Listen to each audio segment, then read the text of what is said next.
Monica Productions Subaskaran தயாரிப்பில் அறிமுக இயக்குனர் ஏஆர் ஜீவா இயக்கத்தில் அனுபமா பரமேஸ்வரன் நடிப்பில் லாக்டவுன் டிசம்பர் 5 முதல் திரையரங்குகளில். வங்கக்கடலில் உருவான டிட்வா புயலானது சென்னை தெற்கே 250 கிலோமீட்டர் தொலைவில் நிலை கொண்டுள்ள நிலையில் சென்னை பட்டினம்பாக்கம் மெரினா கடற்கரை முழுவதும் ஆபத்தான நிலை நிலவி வருகிறது. இதுகுறித்து நமது செய்தியாளர் லக்ஷ்மணன் பழனி வழங்கிய கூடுதல் தகவல்களை தற்போது பார்க்கலாம். வங்கக்கடலில் உருவாகி இருக்கக்கூடிய இந்த டிட்வா புயலின் எதிரொலியாக சென்னை புறநகர் பகுதிகள் முழுவதுமே கடந்த 2 நாட்களாக காலநிலை மாற்றத்தில் காணப்பட்டு வருகிறது.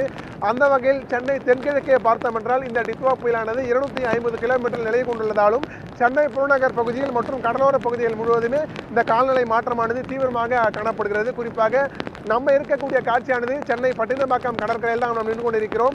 இந்த பகுதியில் பார்த்தோம் என்றால் இந்த காற்றின் வேகமானது சற்று அதிகரித்து காணப்படுது. குறிப்பாக இந்த புயலின் காரணமாக வழக்கத்தை விட 3 மடங்காக சற்று அதிகரித்து காணப்படுகிறது. குறிப்பாக வழக்கமாக இந்த காற்றின் வேகம் பொறுத்தவரையுமே 30 முதல் 40 கிலோமீட்டர் தான் காணப்படும். ஆனால் தற்பொழுது இந்த கடலோர பகுதிகள் முழுவதுமே 60 முதல் 70 கிலோமீட்டர், அதிகபட்சமாக 80 கிலோமீட்டர் வேகத்தில் இந்த காற்றின் வேகமானது இருந்து வருகிறது. இது மட்டுமல்லாமல் கடல் சீற்றமானது சற்று அதிகரித்துள்ளது. கடலின் அலைகள் பொறுத்தவரையுமே வழக்கமாக 3 முதல் 4 அடி வரை தான் எழும்பக்கூடும். ஆனால் இந்த புயலின் எதிரொலியாக கடலின் தாக்கமான கடலின் சீற்றம் பொறுத்தவரையுமே 7 முதல் 8 அடி வரை, அதிகபட்சமாக 9 அடி வரை இந்த கடலில் தாக்கமானது ஏற்பட்டிருக்கிறது. இதனை அறியாமல் பொதுமக்கள் தொடர்ந்து இந்த கடலில் இறங்கி புகைப்படங்கள் எடுப்பதும் மேலும் தன்னுடைய ரீல்ஸுகளை பகிர்வதும் என்பதை தொடர்ந்து பல்வேறு நடவடிக்கைகளும் மேற்கொண்டு வருகின்றனர்.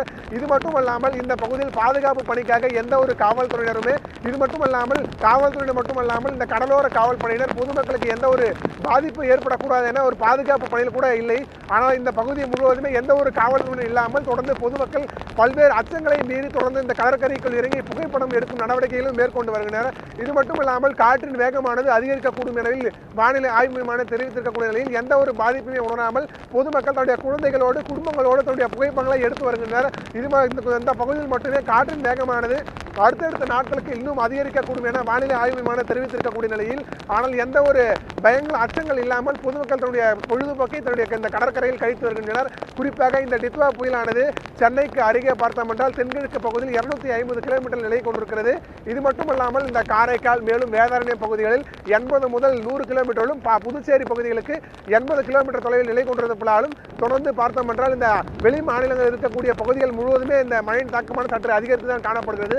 அந்த வகையில் தமிழ்நாட்டில் இருக்கக்கூடிய அண்டை மாநிலங்களில் இந்த மழையின் தாக்கமானது மேலும் இந்த புயலில் நெருங்கக்கூடிய நிலையில் சென்னை புறநகர் பகுதிகள் முழுவதுமே பலத்த மழையானது பெய்து வருகிறது. குறிப்பாக இந்த பட்டினப்பாக்கம் மெரினா கடற்கரைகள் முழுவதுமே இந்த காற்றின் தரமும் சரி, மேலும் இந்த காற்றின் வேகமும் சரி, கடல் சீற்றாலும் சரி, மேலும் இந்த கடலின் அலைகளும் சரி, காற்றின் வேகப்பாடு பொறுத்தவரையுமே அனைத்து காலநிலை மாற்றம் ஏற்பட்டுள்ளது.